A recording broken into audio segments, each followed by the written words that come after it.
my slips, my falls, my trials and tribulations, my heart, my balls, my somebody stop me, somebody come and get me. Little did I know that the Lord was riding with me. The dark, the light, my heart, the fight, the wrong, the right is gone.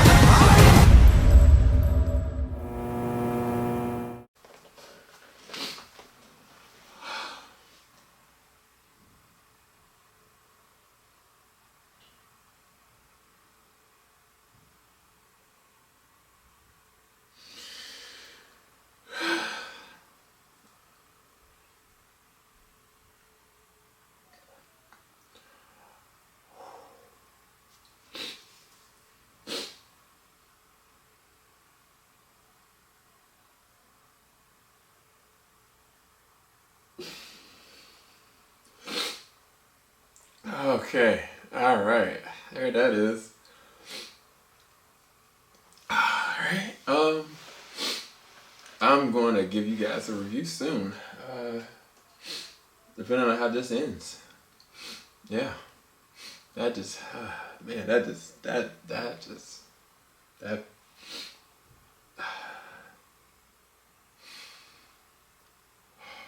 to get myself together. It's just a movie, bro. That just, gosh, it messed me up.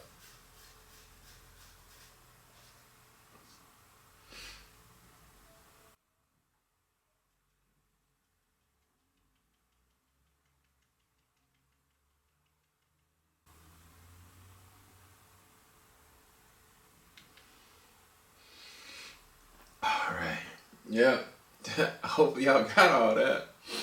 Terrible lighting and all. Yeah, it's just adds to my review. I'm not gonna tell you why or the context, but the review's coming. All right.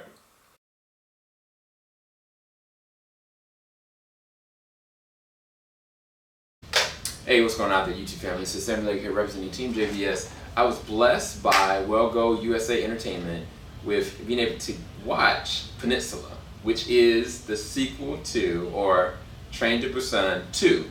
And I'm gonna give you guys like my rundown of what I really thought about it. So going back to the first one, I gave it almost a 10 out of 10. I loved almost everything about it. It was heartbreaking. I cried multiple times in it. It was action-packed. It was one of the better horror zombie films I think I'd ever really seen, in all honesty. And I think that this movie had a lot of expectations to kind of meet what that one presented. Not just that, in the first one there was never a gun, there was never a situation of military, it was literally just about survival. So it's kind of like the transition between 28 days later to 28 weeks later. That's not to say that 28 weeks later was lesser than 28 days later, but it's fundamentally a different form of zombie genre. And this one is very much so in the same suit. Now, the biggest gripe, well, I don't even know if I want to go into that yet. Let's talk about presentation. As far as the visual immersion, this was a lot more CG heavy, partly because there was a whole lot more zombies and less practical effects, less practical zombies. It's not to say there isn't like a whole plethora. Like there's a stage arena area in this one where it was kind of like the way that they platformed the zombies was just perfect. Like it was terrifying. I wouldn't want to be, like, even thinking about it, just insane. I don't think The Walking Dead has even gone to those kind of lengths just in that scene alone, or that kind of that part of the story that played out. But it's very CGI heavy. There's a lot of chase scenes.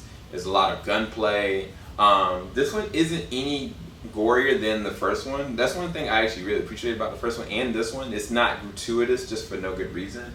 I think it is very sensible as why the whole purpose behind this is not to kind of like maim and see who's the best efficient killer like a Riddick style, but survival by any means necessary in whatever context. The very opening of this one, it emotionally resonates with anybody because you got like a captain and he's, you know, with his sister and his nephew, and they just kind of there, and all of a sudden like just all hell breaks loose in the worst kind of situation. I think that even like being in a pandemic like we actually are and being quarantined off sometimes, like thinking about that just brings levels of anxiety, because there was a different situation, kind of similar to what happened in the very beginning of this movie, and it was just so, it messed me up emotionally. Like it really did hit home. And then what they do is very different. Is they do a time jump, just like a couple years later, and I was kind of like, okay, where are we going with this? Because the last thing we saw at the first one, spoiler alert, is we had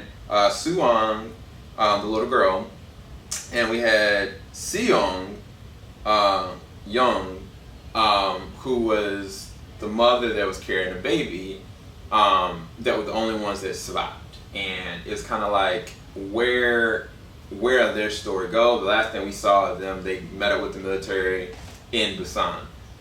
One thing that is my biggest critique, and I have to talk about it, is that I was left with the impression that the little girl, Suwon, was one of the main characters of this movie. And I find out that she really wasn't. And honestly, that might be really the biggest critique that I have of this film, without spoiling anything. Because I think that if there was a continuation of those two characters and their arc moving forward, like it was kind of left in my impressions, what was the situation, it would have meant so much more. Oh my gosh, like by the third act, there was things that happened that I was all the way emotionally compromised. I was all the way compromised. I'll bring up that in a little bit, but the critique is that you're presented with these new characters that don't have any kind of foundation, and they're so similar to the age and what you would present and believe that the characters that we saw from the first one that survived would be, and that's not what this is, unfortunately. That these are brand new characters, and so it's like either you choose to emote to them or understand them or not. Then you got the main character who has his own flushed out backstory, which does capitalize very well. That they fleshed his arc out so well that by the end of it, it meant everything, to move everything full circle. Then you have, like, to me, some poor character choices. I mean, it's not unsensible what some of the antagonists do in this, but it was kind of like, it felt fruitless. Where it's like the first movie, you had like this really stupid, evil antagonist that was just doing things, just getting people killed in the worst possible ways. And you have that in this one, but you have multiple different ones doing that. And it was kind of like, by the third act, second and third act, honestly, I was kind of questioning, what are you doing now? Like, there's a specific antagonist that, you know, was a soldier and was doing certain stuff, and I was like, I don't understand their motivation to do this, because they don't even understand what they're doing or why they're going. And like, one of the antagonists I really did get, because I was like, he's already messed up. But this specific one I'm talking about, like, it didn't make any sense. It was like they were just doing it for the sake of like having a threat. Like, it wasn't enough craziness with the zombies as it is. Now, I think that might be off-putting to some people that really was like, this was just a focus of survival for the first movie, where it's like you got like humans and zombies you really have to deal with. And I think that might be a little off-putting, because, you know, people have seen that, you know, with countless different things. It's different when it's kind of like you just are trying to survive by any means necessary. And that's not to say that this doesn't have those moments, like, but like a good example, like in the Last of Us 2 game that came out, there's a situation that I felt like was a really pivotal situation in the game, where one of the protagonists is basically strung up, left in the woods with nothing. It's complete pitch black, and you're left to try to survive. By any means necessary, whatever you have to pick up, whatever's around you, whoever's around you, how do you survive?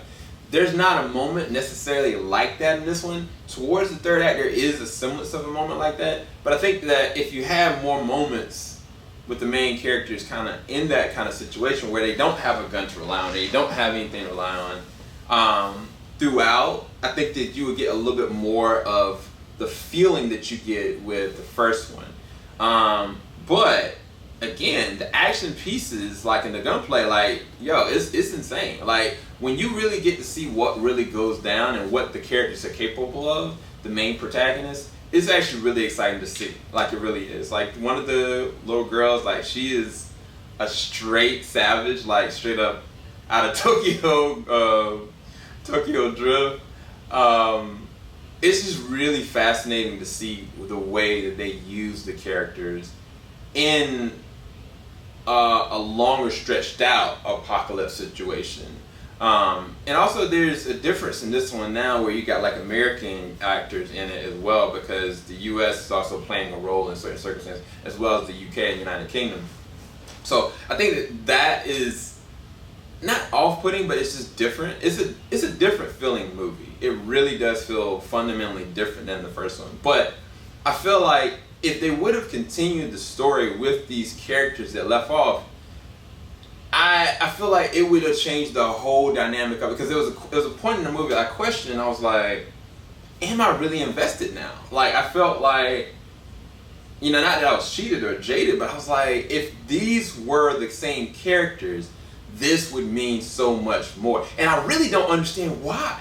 I mean, even if you recast the actors, I don't understand why they chose to pick new characters. I think that's my biggest critique, and that's like, if that one little thing was different, I think I would have excused some of the other circumstances that they put the new characters involved in it. But there are some emotionally hitting moments, and this is where I'm going to get to where this is a positive. There was a moment in the third act, and you've probably seen the beginning of my review for this. I was weeping like a child.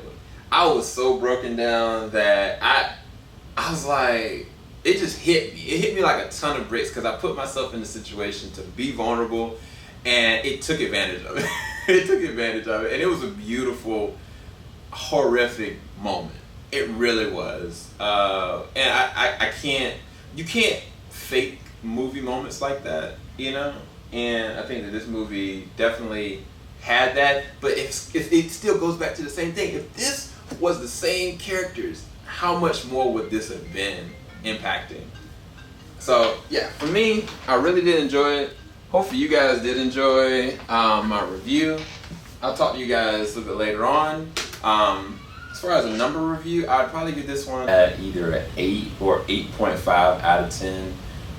To me, I think just some simple changes of like character motivations that doesn't make any sense without context. Them not tying in the first one other than just by name, as opposed to kind of like continuing on certain characters. It still is a good ride, and it still is emotionally resonant, which is, it's not common. It's not common at all with zombie films or horror films in general. And anytime you can kind of have like that kind of emotional reaction like I had in the beginning of this, yeah, it did something, and I think that it means something. So yeah, I couldn't put it any less than an 8 out of 10, but I'm arrested like an 8.5 or 8 out of 10. Let me know what you guys think. When you get a chance to check it out, definitely go and watch it if it releases out in theatrical, or if it releases out on video on demand or is available for rent. Definitely go and check it out. But I would recommend, if you've not seen the first one, go and see the first one first, then check out this one. Regardless of what characters are in this or not, it's important, because you get a really interesting foundation to go in, if not for just the world that you were immersed in from the beginning. Anyway, talk to you guys soon. Keep it locked. JBS, we ain't gonna stop. Have a blessing, you guys. Peace.